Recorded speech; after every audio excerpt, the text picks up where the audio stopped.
हाँ जी स्टूडेंट्स, वाहिगुरु जी का खालसा वाहिगुरु जी की फतेह। गुड मॉर्निंग बेटा all of you. So students, today we will discuss with our new chapter, the old sage and the brothers. Okay, chapter number 6. The name of the chapter is the old sage and the brothers. And this one is very interesting story beta. I hope you will learn something new from this chapter. Okay beta, so let's start with our chapter. In brief, I will tell you the story. Means in this story there are three brothers and one old sage. Sage मतलब की होंदा बेटा महात्मा कह लो ਜਾਂ बुढ़ा आदमी कह लो, ठीक है। थ्री ब्रदर्स आ और ਉਹਦੇ ਵਿੱਚ एक बुढ़ा आदमी आ, बुढ़ा महात्मा वा। दे थ्री वर वैरी लेजी, बहुत लेजी, बड़े आलसी हैगे आ। ਤੇ ਉਹਨਾਂ ਨੂੰ मतलब ਜਿਹੜਾ ਹੈਗਾ ਵਾ बुढ़ा आदमी रस्ते ਦੇ ਵਿੱਚ ਮਿਲਦਾ ਜਦੋਂ ਕੁਛ मतलब ਆਪਣੀ कह लो कि कुछ कुछ लैन वास्ते जाते हैं ਜਾਂ मतलब कुछ कमाउण वास्ते जाते कह लो।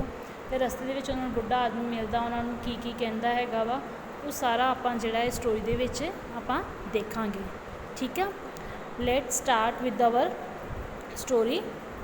First we will discuss the meaning of difficult words in short. Summon, summon बेटा होंदा कॉल्ड, किसी ਨੂੰ बुलाना। एक्वायरिंग, एक्वायरिंग की होंदी है गैटिंग, ठीक है, गैटिंग। अप्रोच, केम नियर, ठीक है। डिलाइटेड, प्लीज़ड कह लो, हैप्पी कह लो, बहुत खुश होना। ग्रांटेड होंदा गिवन, देना, ग्रांट करना। एनॉयड होंदा वा इरीटेड होना, गुस्सा होना। पोल्ट्री, पोल्ट्री बेटा तुहानूं पता ही होना है, domestic fowl raised for food. Poultry farm कित्थे हुंदा है, जिथे अपने मतलब जिहड़े हैगे आपां हैन वगैरह रखते हैं, ठीक है, जिथे वो पोल्ट्री फार्म सारी कह लो कि मुर्गा मुर्गियाँ होंदियां ना अंडे देने वालियाँ, वो सारा पोल्ट्री फार्म, ठीक है। नैक्सट डिने, नॉट अलाउड, मना करना, रिफ्यूज़ करना। जर्नी, एक्ट ऑफ ट्रैवलिंग, मीनस यात्रा करनी, एक जगह तो दूजी जगह जाना। स्नैच, टेकन बैक, किसी को चीज़ ले लेनी वापस, ठीक है। So let us read the story. Long time ago, a rich farmer summoned his three lazy sons, and their name is Harry, Raman and Sandeep. Means बहुत टाइम पहलों की गल है, एक रिच फार्मर, बहुत अमीर एक किसान सी, फार्मर सी, उन्हें अपने तीनों बेटियां नूं समन मीनस उनका बुलाना, अपने कोल बुलाया। एंड देयर नेम की सी, उन्होंने नाम की सी Harry, Raman and Sandeep. And said, उन्होंने की क्या, I have grown old, I have decided to divide my property among you. उन्हें की क्या कि मतलब मैं हुण बुढ़ा हो गया वा, तो मैं की डिसाइड कर रहा, मैं ये सलाह की कि जी प्रॉपर्टी हैगी है मेरी हुण वो तुहाडे विच मतलब डिस्ट्रीब्यूट कर दी जाए, डिवाइड कर दी जाए, ठीक है। तुहानूं सबनों पता ही है कि कोई अपने घर जिहड़े ओल्ड आ, ठीक है, वो मतलब अपनी जी प्रॉपर्टी हैगी है वो अपने बेटे के नाम पर करते हैं, ठीक है। तो सेम लाइक कि इदा ही उन्हें कहा कि अपने बच्चों को बुला के कि मैं हुण बजुर्ग हो गया, मैं ओल्ड हो गया वा, तो मैं अपनी जी प्रॉपर्टी हैगी है ये मैं तुहाडे विच डिवाइड करना चाहुंदा वा। As you all know, I own 3 fields and 3 houses. तो उन्हें कहता कि तुहानूं पता है कि मेरे को की आ मतलब 3 पैलियां वा ते 3 ही मेरे को घर आ, ठीक है। फील्ड्स हुंदा पैलियां, खेती, ठीक है। Each one of you will get a field and a house only if you prove that you are worth it. तो उन्होंने कहता है कि तुहानूं पैली भी मिलूगी, घर भी मिलूगी, तुहानूं एक जाने नूं मिलूगा सब कुछ जिहड़ा वर्थ मतलब कि जिहड़ा मैनूं ये प्रूव करके दिखाएगा, साबित करके दिखाएगा कि हाँ वो उहदी काबलियत हैगा, मतलब कि हाँ वाकई वधिया मेहनती हैगा। वर्थ मीनस डिजर्व करता, वो काबलियत हैगा। द 3 सन्स वर सरप्राइज, तो बच्चे जिहड़े तीनों बेटे से वो सरप्राइज हो जाते हैं, हैरान हो जाते हैं। What do you mean father, कहते वॉट डू यू मीन, ਇਹਦਾ ਕੀ मतलब है फादर। क्राइड दे, वो रोन लग पैंदे आ। The farmer said, these fields and houses are the fruits of my hard work. तो फादर की कहता है कि जिहड़ा ये पैलियां ते जां ये घर आ, ये मेरी मेहनत का मतलब जिहड़ा हैगा ये सब कुछ मेरी मेहनत के नाल ही मैनूं मिलिया है, मैं बहुत मेहनत की आ, ये उहदे फ्रूट्स आ, उहदा फल मैनूं मिलिया है।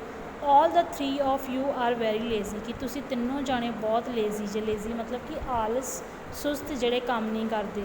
आई want the 3 of you to find some work, तो मैं चाहना वा कि तुसीं तीनों जाने कोई काम लभो। Return to me after 6 months with your earnings. I will decide if you are worthy of acquiring my hard earned property.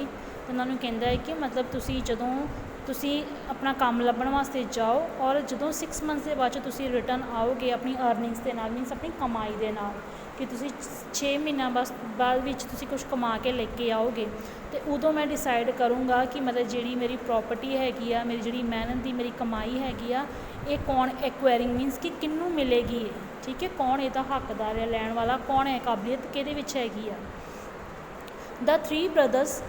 The three brothers set out in search of work. On the way they sat down under a banyan tree to rest. ਅਤੇ ਉਹ ਤਿੰਨੋਂ ਜਾਣੇ ਮਤਲਬ ਆਪਣਾ ਕੰਮ ਲੱਭਣ ਵਾਸਤੇ ਜਾ ਰਹੇ ਆ, ਅਤੇ ਰਸਤੇ ਦੇ ਵਿੱਚ ਮਤਲਬ ਉਹ ਬਨਿਆਨ ਟਰੀ ਮਤਲਬ ਬਹੁਤ ਵੱਡਾ ਟਰੀ ਹੈਗਾ ਬਨਿਆਨ ਦਾ, ਉਹਦੇ ਨੀਚੇ ਬੈਠ ਕੇ ਰੈਸਟ ਕਰਨ ਵਾਸਤੇ। ਐਜ਼ ਦੇ ਵੇ ਈਟਿੰਗ ਐਨ ਓਲਡ ਸੇਜ ਅਪਰੋਚ ਦੈਮ, ਕਿ ਜਦੋਂ ਉਹ ਮਤਲਬ ਆਪਣਾ ਖਾਣਾ ਖਾ ਰਹੇ ਸੀ, ਉਹਨਾਂ ਦੇ ਕੋਲ ਇੱਕ ਸੇਜ ਮੀਨਸ ਤੁਹਾਨੂੰ ਦੱਸਿਆ ਇੱਕ ਬੁੱਢਾ ਆਦਮੀ ਕਹਿ ਲਓ, ਮਹਾਤਮਾ ਕਹਿ ਲਓ, ਸੇਜ ਵੈਸੇ ਮਹਾਤਮਾ ਹੁੰਦਾ, ਇੱਕ ਮਹਾਤਮਾ ਉਹਨਾਂ ਦੇ ਕੋਲ ਅਪਰੋਚ ਦੈਮ ਮੀਨਸ ਉਹਨਾਂ ਦੇ ਨੇੜੇ ਆਇਆ, ਲਾਗੇ ਆਇਆ। I am very hungry, could you give me something to eat, said he. ਉਹ ਆ ਕੇ ਕਹਿੰਦਾ ਕਿ ਮੈਂ ਬਹੁਤ ਭੁੱਖਾ ਵਾਂ, ਹੰਗਰੀ ਮੀਨਸ ਹੁੰਦਾ ਬੇਟਾ ਭੁੱਖਾ। ਉਹ ਕਹਿੰਦਾ ਕਿ ਮੈਂ ਬਹੁਤ ਭੁੱਖਾ ਵਾਂ, ਕਿ ਤੁਸੀਂ ਮੈਨੂੰ ਕੁਝ ਖਾਣ ਵਾਸਤੇ ਦਿਓਗੇ। Could you give me something to eat, said he. ਨੇ ਕੀ ਕਿਹਾ ਕਿ ਮੈਂ ਬਹੁਤ ਭੁੱਖਾ ਵਾਂ, ਹੰਗਰੀ ਮੀਨਸ ਹੁੰਦਾ ਬੇਟਾ ਭੁੱਖਾ, ਕਿ ਮੈਂ ਬਹੁਤ ਭੁੱਖਾ ਵਾਂ, ਤੁਸੀਂ ਮੈਨੂੰ ਕੁਝ ਖਾਣ ਵਾਸਤੇ ਦਿਓਗੇ। ਹੈਰੀ ਆਫਰਡ ਹਿਮ ਏ ਚਪਾਤੀ, ਹੈਰੀ ਨੇ ਉਹਨੂੰ ਕੀ ਦਿੱਤੀ, ਚਪਾਤੀ ਦਿੱਤੀ, ਇੱਕ ਫੁਲਕਾ ਦਿੱਤਾ। The sage ate it happily and said, God bless you son, here is a gift for you. Harry was delighted, the sage gave him a piece of cloth. Harry ਨੇ ਉਹਨੂੰ ਜਦੋਂ ਚਪਾਤੀ ਦਿੱਤੀ ਤਾਂ ਜਿਹੜਾ ਸੇਜ ਸੀ, ਮਹਾਤਮਾ ਸੀ, ਉਹ ਬਹੁਤ ਖੁਸ਼ ਹੋਇਆ ਔਰ ਉਹਨੂੰ ਕਹਿੰਦਾ ਹੈ God bless you son, here is a gift for you, ਕਿ ਮੇਰੇ ਕੋਲ ਇੱਕ ਗਿਫਟ ਹੈ ਤੈਨੂੰ ਦੇਣ ਵਾਸਤੇ। ਅਤੇ ਜਿਹੜਾ ਹੈਰੀ ਆ ਉਹ ਕੀ ਹੋ ਗਿਆ, ਬਹੁਤ ਡਿਲਾਈਟਡ ਮੀਨਸ ਕੀ ਹੁੰਦਾ ਵਾ, ਹੈਪੀ, ਠੀਕ ਹੈ। ਡਿਲਾਈਟਡ ਮੀਨਸ ਹੁੰਦਾ ਵੈਰੀ ਹੈਪੀ ਕਹਿ ਲਓ, ਪਲੀਜ਼ਡ ਕਹਿ ਲਓ, ਕਿ ਮੀਨਸ ਹੈਪੀ, ਬਹੁਤ ਖੁਸ਼ ਹੋਇਆ।